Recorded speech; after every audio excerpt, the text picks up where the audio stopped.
Entre les referències a les falles que apareixen a l'obra de Max Aub, recorde ara una molt concreta. Apareix a Campo de Sangre, la segona novel·la del cicle, que acabarà per anomenar El laberinto mágico. Un dels personatges habituals, Paulino Quartero, s'ha vist sorprès a la ciutat de Barcelona pel terrible bombardeig feixista del 18 de març de 1938 i es refugia a una estació del metro. Amb els ulls tancats, mentre sent la remor sorda de les explosions fora i la seva vibració, se revé niño. És justament aleshores quan sent, entre la multitud refugiada junt a ell, un valencià que pregunta amb ironia i amargura: ¿Dónde están los buñuelos? Aleshores, el narrador omniscient, com fa moltes vegades, trasllada la seva focalització a aquell anònim company de bombardeig que per un moment presta els seus records i el seu imaginari a aquell enorme fresc coral de la Guerra Civil. Els lectors i lectores valencians sospitem que alguna cosa hi ha també dels records i de l'imaginari del mateix Max Aub. Aquell valencià d'una estació de metro de Barcelona en un 18 de març sense falles, en un solo cerrar de ojos, vuelve a ver los buñuelos hinchados, cuscurrosos, redondos, lucientes.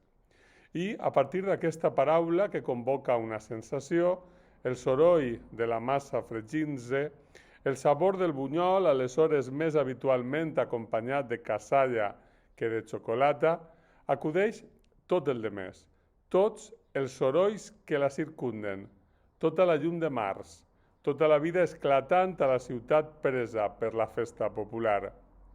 La calle mal empedrada, entre adoquín y adoquín vueltos cantos rodados de tanto carro que va a San Vicente de afuera, camino de Silla, de la Ribera. Hay tales diferencias de altura que los carros van dando tumbos, resbalan las llantas desprendiendo polvo al golpe, las aceras están interrumpidas por los anafes y los biombos que protegen la buena combustión. Amb tot això, la constatació que a València en falles no és cap i que el sabor dels bunyols resulta en realitat irrecuperable des de la ciutat en guerra.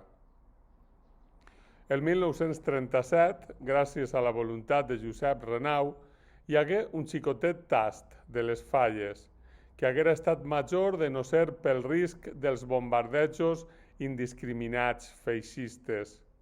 El 1938 no hi hagué res que recordara ni llunyanament les falles.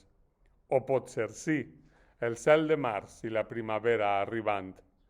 El 1939 encara menys, amb la desesperació per anar al port d'Alacant, amb les vespres de l'ominosa entrada del general Aranda a la ciutat de València i l'inici de la pau implacable i cruel dels vencedors.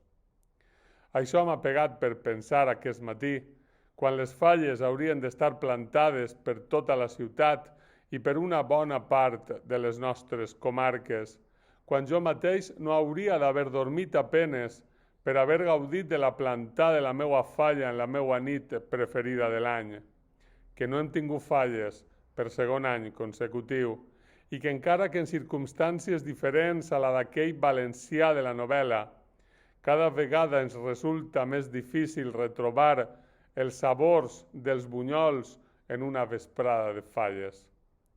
He pensat en això i que Max Aub sempre està tot valencià com és per elecció i per profunditat de sentiment.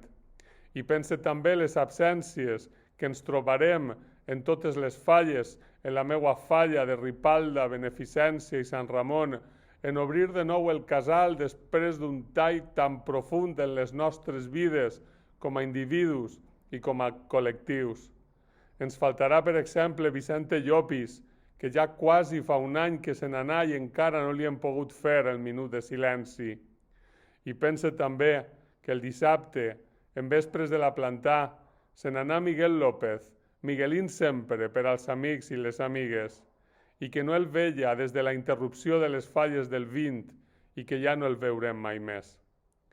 Tornarem, i tant que sí, i farem de les absències lligam més fort per a la comunitat, i trobarem força i consol en cosir junts les ferides i guarir les cicatrius. Però que dur, com d'interminables es fan estos dies, i que inclement i impassible resulta esta vegada el cel de març.